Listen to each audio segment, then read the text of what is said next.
बभौ राम संप्रहृष्ट पूजित सर्वदेवतैः अभिषिच्य च लंकायां राक्षसेन्द्रं विभीषणं कृतकृत्य तदा रामो विज्वर, मानो कि ज्वर चला गया, और प्रमुमोद, मुदहर्षि, मुमोद माने हर्षित हुए, प्रमुमोद माने अत्यंत हर्षित हुए, कि जिसके लिए अब मानो हमें शरीर मिला है, अपने मन का जो तनाव है, डिप्रेशन है, बीमारियां हैं, तन की बीमारियां हैं, कुछ मन की हैं, कुछ हृदय की हैं, कुछ भावनाओं की हैं, कुछ इस जन्म की हैं, कुछ पिछले जन्मों से लेके चल रहे हैं।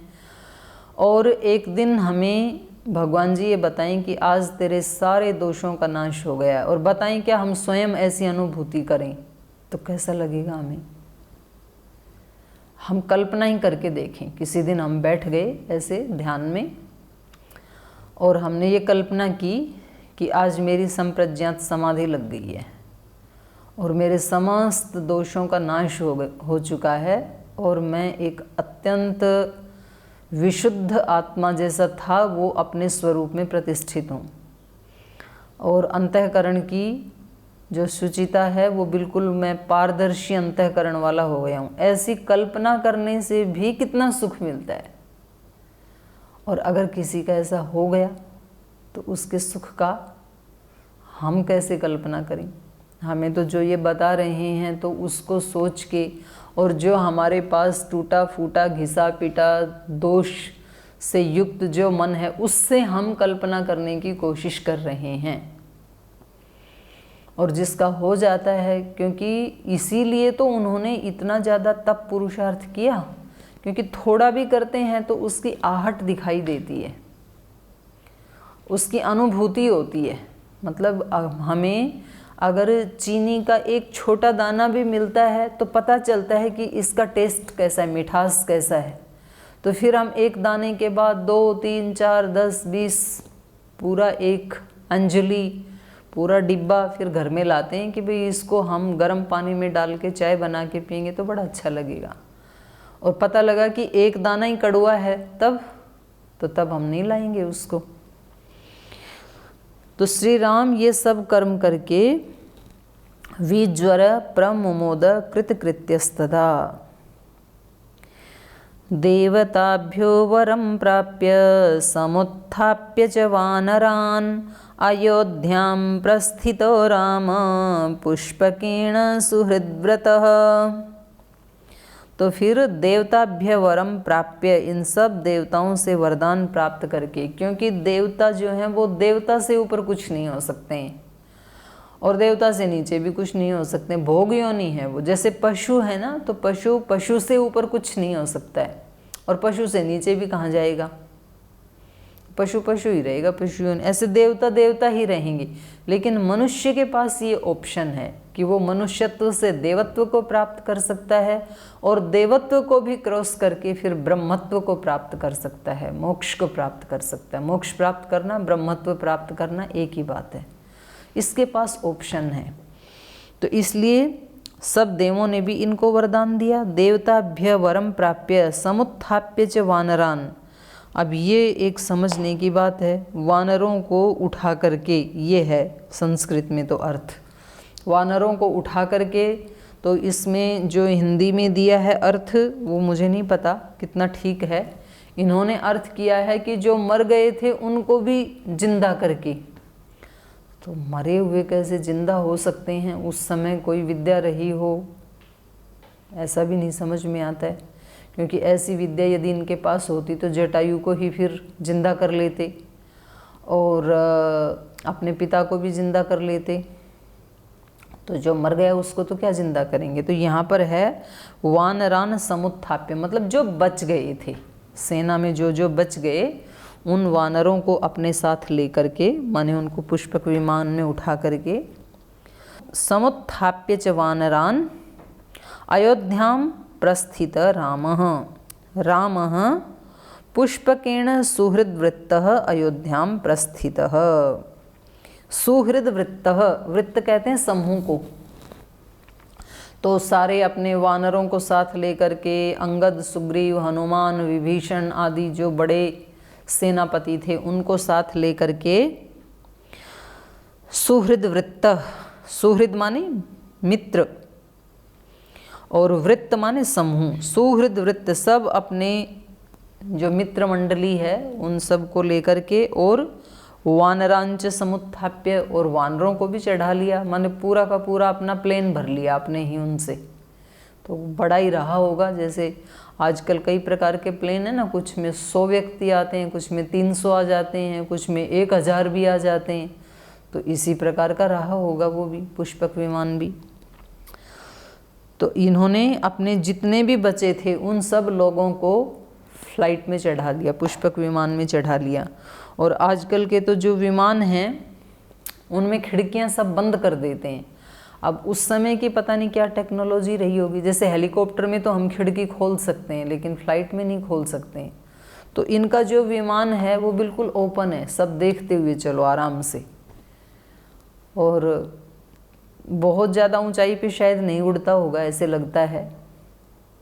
तो अपनी ये वाली हवा है उसमें उसको हानि कैसे नहीं होती होगी, जो भी ऊंची टेक्नोलॉजी रही होगी, क्योंकि जो उनको दिखाया जाता है जाते हुए और फिर वो वहाँ उतर जाते हैं।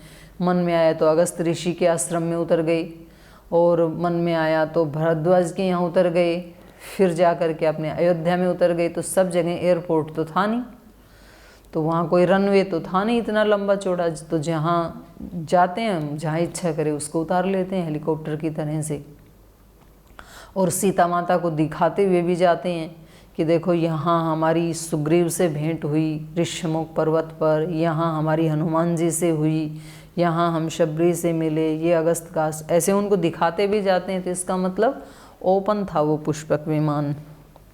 देवताभ्य वरम प्राप्य, देवताओं से वरदान प्राप्त करके और अपने सारी मित्र मंडली को और बचे हुए सभी अपने वानर सैनिकों को लेकर के पुष्पकेण अयोध्याम प्रस्थित रामः, राम ने अयोध्या की तरफ प्रस्थान किया, क्योंकि इनको अयोध्या पहुंचने का भी पूरा ख्याल है। लक्ष्मण ने तो बोल दिया था भाई भैया कितनी सुंदर नगरी है, देखो पानी के बीच में, दीवारों के ऊपर भी सोना लगा हुआ है, कितनी चित्रकारी हुई हुई है। रावण ने तो सारी पृथ्वी का ऐश्वर्य चुरा करके, छीन करके, लूट करके सब लंका में डाल रखा था। तो उन्होंने कहा स्वर्णमयी लंका है देखो। तो श्री राम ने कहा कि नहीं, जननी जन्मभूमिश्च स्वर्गादपि गरीयसी। तो ये जो अपनी जन्मभूमि और अपनी जो माँ होती है वो स्वर्ग से भी ज़्यादा महान होती है। तो अयोध्या की और लंका की कोई तुलना नहीं की जा सकती। तो वहाँ से चल के भरद्वाजाश्रमं गत्वा राम सत्यपराक्रमः भरतस्यान्तिके रामो हनुमन्तं व्यसर्जयत्। तो सबसे पहले जैसे जिस क्रम में गए थे उसी क्रम में आते समय भरद्वाज ऋषि के आश्रम में गए। भरद्वाज आश्रमं गत्वा रामः सत्य पराक्रम। देखो पराक्रम भी दो प्रकार का होता है, एक सत्य पराक्रम, एक असत्य पराक्रम। जो चीन जैसे देश ने आज दुष्टता की है, या किंग जोंग जैसे जो क्रूर शासक हैं, उनमें पराक्रम तो है लेकिन वो असत्य पराक्रम है, माने वो अत्यंत घटिया कोटि का पराक्रम है। ऐसा पराक्रम किसी काम का नहीं है जो अपनी भी आत्मा का हनन करे और जितने लोग उनके संपर्क में आएंगे उन सब का भी हनन करे। ऐसे पराक्रम को धिक्कार है। ऐसा पराक्रम होना चाहिए श्री राम जैसा। तो श्री राम के पराक्रम के लिए क्या कहा? सत्य पराक्रम। हाँ, सच्चा पराक्रम है जिनका। सत्य पराक्रम राम भरद्वाज आश्रमम गत्वा, भरद्वाज जी के आश्रम में जाकर के भरतस्यांति के राम हनुमंतम व्यसर्जयत। तो भरत जी के पास में, अंति का माने पास, भरत के पास संदेश देने के लिए हनुमंतम व्यसर्जयत, उसको आगे भेज दिया। बोले भाई हो सकता है कहीं कोई आंधी आ जाए, तूफान आ जाए, ये उपदेश देने में ऋषि थोड़ी सी देर कर दें।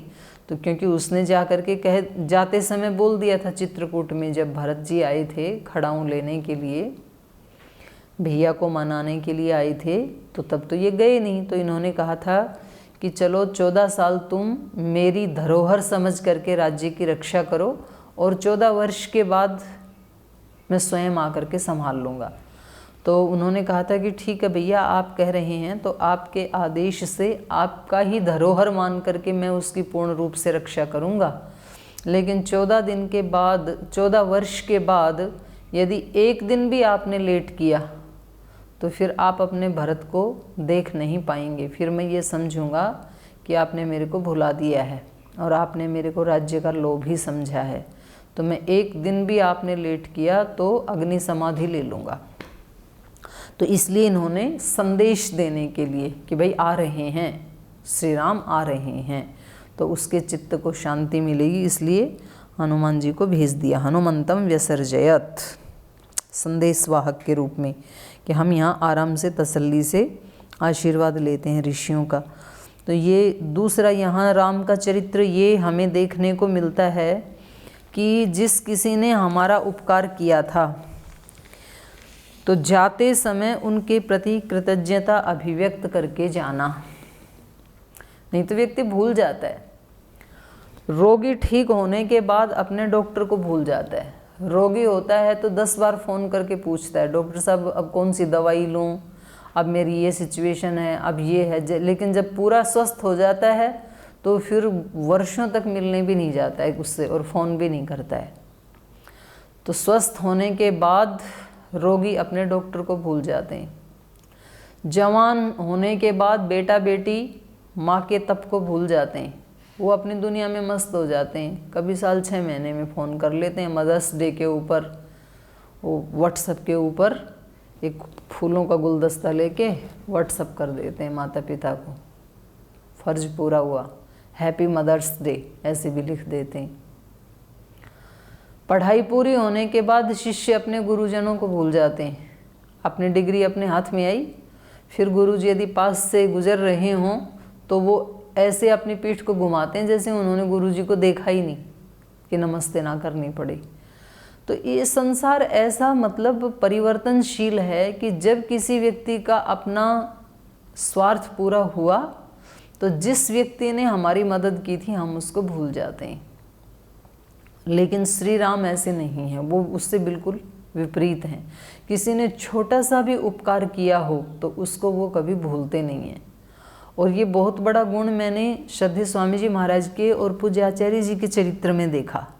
मतलब जब पतंजलि योगपीठ के पास कुछ भी नहीं था, यहाँ तक कि अपने खाने के लिए भी पर्याप्त नहीं था, उस समय किसी व्यक्ति ने 100 रुपये से भी सहायता की या पैसे भी नहीं दिए, वैसे ही वो आकर के अपने मानसिक रूप से आशीर्वाद देते थे और सद्भावना रखते थे। आज भी उन लोगों का अत्यंत सम्मान करते हैं दोनों, उनको भूलते नहीं हैं कभी भी। और आचार्य जी ने तो जब वो अपने घर से आए थे तो जो उनका एक छोटा सा ट्रंक था, बक्सा था लोहे का, और जो उनके सामान्य से वस्त्र थे, खैर वस्त्र आज भी सामान्य से ही हैं, आज भी कोई बहुत कीमती नहीं है, तो वो बताते हैं कि मैं कभी कभी उसको खोल के देख लेता हूँ कि यहाँ से यात्रा शुरू हुई थी। तो फिर अभिमान नहीं आता है मन में कि कहाँ से हमने प्रारंभ किया था, तो उसको व्यक्ति को नहीं भूलना चाहिए। तो यहाँ श्री राम जाते समय जब भरद्वाज जी के आश्रम में गए थे तो इन्होंने ही तो उनको ऐसे अक्षय बाण आदि दिए थे ना, तो आते समय उनका धन्यवाद करना ये अपना फर्ज बनता है। जिसने हमारी सहायता की हो तो उनके प्रति कृतज्ञता ज्ञापित करना। तो इसलिए ये इनके आश्रम में गई। भरद्वाजाश्रमम गत्वा रामः सत्य पराक्रम। और हमेशा जो गुणवान लोग होते हैं ना वो झुकते हैं, ये पहचान है। कभी भी किसी ठूंठ पेड़ को आपने झुकते हुए नहीं देखा होगा, और कभी भी किसी ठूंठ पेड़ के ऊपर आपने किसी को पत्थर मारते हुए भी नहीं देखा होगा। पत्थर व्यक्ति कहाँ मारेगा? जहाँ बहुत फल लगे हुए होंगे तो उसमें से तोड़ना चाहता है व्यक्ति। तो पत्थर भी उन्हीं पे फेंके जाते हैं जिनके पास बहुत फल या फूल होते हैं, जिन व्यक्तियों में बहुत गुण होते हैं, जो परोपकारी होते हैं, उन्हीं के ऊपर आरोप प्रत्यारोप के पत्थर फेंके जाते हैं। जो है ही खड़ूस, जिसके पास कुछ है ही नहीं, उसकी कोई आलोचना भी क्या करेगा। तो जब कोई हमारी आलोचना कर रहा है, बुराई कर रहा है, कोई अपमान का पत्थर मार रहा है, कोई हमें ब्लेम कर रहा है, कोई आरोप लगा रहा है, तो हमें समझ लेना चाहिए कि भगवान जी ने कुछ तो दे दिया, थोड़ा बहुत फल फूल। नहीं तो अगर बिल्कुल ही खाली होता तो ये पत्थर नहीं पड़ते फिर मेरे ऊपर। तो संघर्ष हमेशा उनके जीवन में आते हैं जिनके जीवन में बड़ी उपलब्धियां होने की संभावना होती है। भरद्वाजाश्रमं गत्वा रामः सत्यपराक्रमः भरतस्यान्तिके रामो हनुमन्तं व्यसर्जयत् पुनराख्यायिकां जल्पन् सुग्रीवसहितस्तदा पुष्पकं तत्समारुह्य नन्दिग्रामं ययौ तदा। तो यहाँ केवल इन्होंने एक आश्रम का वर्णन किया है, क्योंकि यहाँ पहले बताया ना मोटा मोटा चल रहा है, विस्तार से अंदर चलेगा फिर। यद्यपि वो सभी आश्रमों में गई, वापस आते समय भी भारद्वाज जी के आश्रम में भी गई, अगस्त मुनि के आश्रम में भी गई, जहाँ जहाँ जैसे जाते हुए जहाँ जहाँ रुके थे वैसे वैसे ही आते समय भी वहाँ सब जगह रुक करके, सबको धन्यवाद बोल करके, सबको अपने साथ ले करके कि आप भी चलिए अयोध्या में, तब ये वापस आई। तो उस सब का यहाँ विस्तार भय से इन्होंने पूरा वर्णन नहीं किया, आगे करेंगे। अब सीधे ये आ गए नंदी गांव में, जहाँ भरत जी 14 साल से ज़मीन के नीचे एक खड्डा खोद के 2.5-3 फीट नीचे, और वहाँ घास फूस बिछा करके उसमें वो सोते हैं। मतलब कहने में बड़ा अच्छा लग रहा है, हमें लगता है कि अगर हम वहाँ होते तो हम भी ऐसे ही करते, लेकिन 14 साल उस घास फूस पे धरती में खड्डे में सोना, 14 दिन भी नानी याद आ जाती है। और 14 साल में कौन कौन से आंधी तूफान नहीं आए होंगे, कौन कौन सी सर्दी गर्मी नहीं आई होगी, बारिश नहीं आई होगी, कब मच्छरों ने नहीं काटा होगा। एक दिन बारिश आती है तो मच्छर काटने लगते हैं व्यक्ति को, एक रात नहीं सोए तो मुसीबत हो जाती है। अच्छा, उनको तो उपलब्ध नहीं थे जंगल में, तो उनकी तो मुसीबत, वो जाएंगे कहाँ से मच्छरदानी लाएंगे। ये तो राज्य में है, इनको तो सब कुछ उपलब्ध है।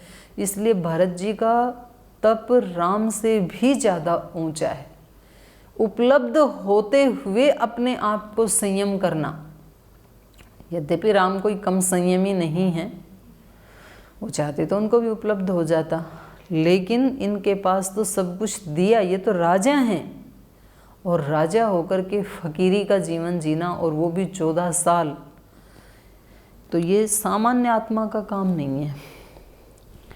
और इसीलिए आज 9 लाख वर्ष के बाद भी हम उनका नाम सुन करके भी श्रद्धा से अपना सिर झुकाते हैं, श्रद्धा से हमारा हृदय झुकता है इस वर्णन को सुन करके, पढ़ करके। पुनराख्यायिकाम जल्पन, पुनराख्यायिका मतलब जैसे गए थे वैसे ही। पुनराख्यायिकाम जल्पन, जल्पन बातचीत करते हुए, सुग्रीव सहित, भाई हम पहले इधर से गए थे, इधर से गए थे, ऐसे वो वृत्तांत बातचीत करते हुए, जल्पन माने बातचीत करते हुए, सुग्रीव सहित, सुग्रीव आदि जो हनुमान जी आदि जो मित्र मंडली के लोग थे उनके साथ, तदा पुष्पकम तत्समारुह्य, वहाँ से उठ करके, भरद्वाज जी के आश्रम से उठ करके, नंदीग्रामम ययौ, तो फिर वो नंदीग्राम की तरफ चल पड़ा, वहाँ से प्रस्थान किया। नंदीग्रामे जटां हित्वा भ्रातृभिः सहितो नघः रामः सीतां मनोप्राप्य राज्यं पुनरवाप्तवान्। और श्री राम तो वन में हैं, इसलिए उनकी तो जटाएं बड़ी होना ये स्वाभाविक है, लेकिन भरत जी ने नंदी गांव में रहते हुए अपनी जटाएं नहीं कटवाई। 14 साल तक ऐसे ही रहे मुनियों का वेश धारण करके। तो यहाँ पर जब श्री राम जी आ गए तब उन्होंने जटाम हित्वा, तब अपनी जटाओं को कटवाया। पहले श्री राम जी की जटाओं का मुंडन हुआ, उसके बाद भरत का हुआ। नंदीग्राम में, नंदी गांव में पहुँच करके जटाम हित्वा, भ्रातृ भी सहित, भाइयों के साथ, चारों ने नहीं कटवाई। वनवास एक राम को मिला था और वनवासी चारों हो गई। ये कहीं देखने को नहीं मिलेगा भारत के अलावा। ये इतनी ऊंची संस्कृति पूरी पृथ्वी के ऊपर नहीं, पूरे भूमंडल में, तीनों लोकों में ये भारत के अलावा कहीं नहीं मिलेगी। और इतिहास में भी भारत पृथ्वी के लिए नहीं, तीनों लोगों के लिए आदर्श था। और आज भी भारत ही नेतृत्व करेगा। पूरी पृथ्वी के जितने देश हैं उनका नेतृत्व आने वाले 20, 30, 50 वर्षों के ही बाद, बहुत निकट भविष्य में भारत नेतृत्व करेगा पूरे विश्व का। पहले भी किया, बीच में शिथिलता आ गई। तो ये हमारी संपत्ति है रामायण काल से लेकर के आज तक, और ये पीढ़ी दर पीढ़ी ट्रांसफ़र होती रही। अब कुछ उसको संभाल पाए, कुछ नहीं संभाल पाए, क्योंकि धन दौलत भी बहुत बड़ी संपदा है, सच है ये, लेकिन उससे भी बड़ी संपदा ये अंदर वाली संपदा है, दैवी संपदा जिसको कहा गीता में। अगर वो संपदा हमारे पास है तो हम निर्धनता को तो कभी भी ख़त्म कर सकते हैं। आजकल मोदी जी ने स्वदेशी का, आत्मनिर्भरता का बहुत एक बीड़ा उठा रखा है, और यदि ये ऐसे चल जाएगा, मतलब 10-15 साल, तो पुनः भारत विश्व गुरु बन सकता है। कोई उसमें दिक्कत नहीं है। आज भी बहुत कुछ है, क्योंकि कहते हैं समुद्र यदि सूखता भी है ना, तो कम से कम उसमें कमर तक कीचड़ तो फिर भी रहता ही है, पूरा सूखने के बाद भी, इतनी जल राशि है वो। तो भारत कितना भी चाहे लोगों ने लूटा, तो भी आज भी भारत के पास बहुत सारी पर्याप्त धन संपदा है, पर्याप्त अन्न है। तो ये इतिहास पढ़ कर के रोंगटे खड़े होने लगते हैं कि यहाँ चारों ही भाइयों ने अपनी जटाएं नहीं कटवाई, इसलिए यहाँ आकर के भ्रातृ भी सह अनघः, उस निष्पाप राम ने, माने पाप जिनको छू भी नहीं गया है, बाहर से पाप करने की तो बात छोड़ो, कोई पाप करने का विचार भी मन में नहीं आता है। कितना ऊंचा चरित्र है। तो अनघः, उस निष्पाप राम ने भ्रातृ भी सहितः नंदीग्रामे जटाम हित्वा, जटाओं को कटवाया, और सीताम अनुप्राप्य राज्यम पुनः अवाप्तवान। तो सबका राज्याभिषेक किया गया। सीता माता के भी जो साध्वी वस्त्र थे, साधारण से वस्त्र थे, तो उनको उतारा गया और उनको एक राजरानी के, एक महारानी के वस्त्र आभूषणों से उनको अलंकृत किया गया। और जैसा 14 वर्ष पहले होना चाहिए था अयोध्या में, तो सारे वहाँ के नागरिक ही नहीं बल्कि सब घरों को, सब गलियों को, सब वृक्षों को, पशु पक्षियों को, सबको सुसज्जित किया गया। सब के लिए स्पेशल खाने बनाए गए। सब ने पूरी अयोध्या में घी के दिए जलाए। तो हम जो आज कहते हैं ना कि दिवाली के दिन श्री राम अयोध्या लौट के आए थे, दिवाली के दिन तो नहीं आए थे वो, क्योंकि उनका राज्याभिषेक होना था चैत्र मास में। जब वो अलर्ट हो गए थे तो रामनवमी पे उनका राज्याभिषेक होना था, उनके जन्मदिन पे, और उसी समय उनको वन में जाना पड़ा, जो भी घटनाक्रम हुआ। तो जब 14 वर्ष पूरे होंगे तो वो चैत्र मास में ही होते हैं, कार्तिक मास में पूरे नहीं होते हैं वो। और वैसे भी जो वहाँ पर वर्णन है कि जब चौमासा था, 4 महीने का जो टाइम था, उस समय तो सुग्रीव अपनी गुफा में चला गया, आया ही नहीं। चौमासा खत्म ही होता है दशहरे के पास, दीपावली के पास। उसके बाद तो सुग्रीव को बुलाया गया, फिर एक सभा हुई, फिर सैनिकों को भेजा गया, चारों दिशाओं में सीता माता की खोज हुई, फिर सेतु बनाया गया, तो महीनों लग जाते हैं उसमें। तो ये फिर युद्ध हुआ, फिर वापस आए। तो ये सारा का सारा जो कार्यक्रम है, विजयदशमी के दिन इन्होंने अपने अस्त्र शस्त्रों की पूजा की थी।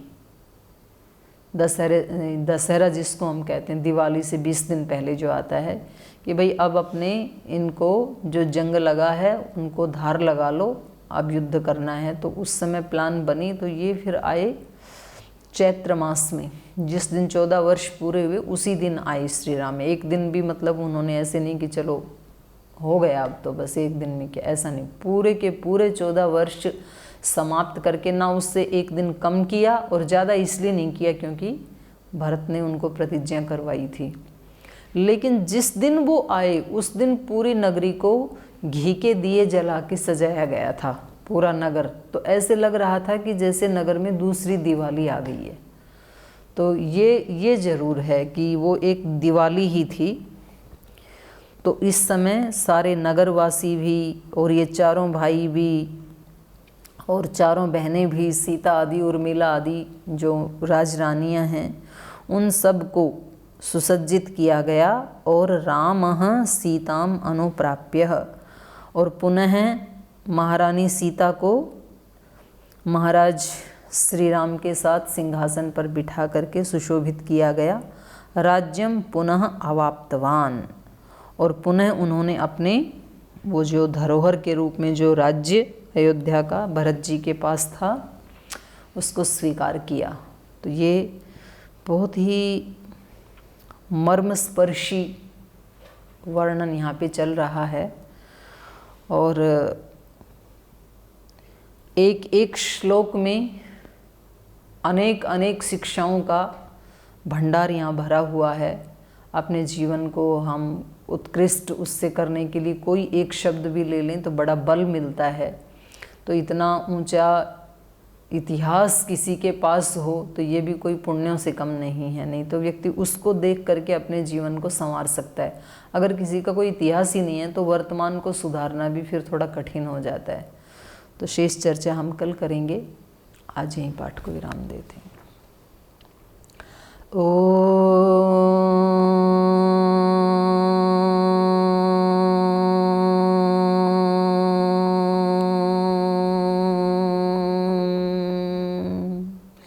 शांति शांति शांति। श्री गुरुभ्यो नमः।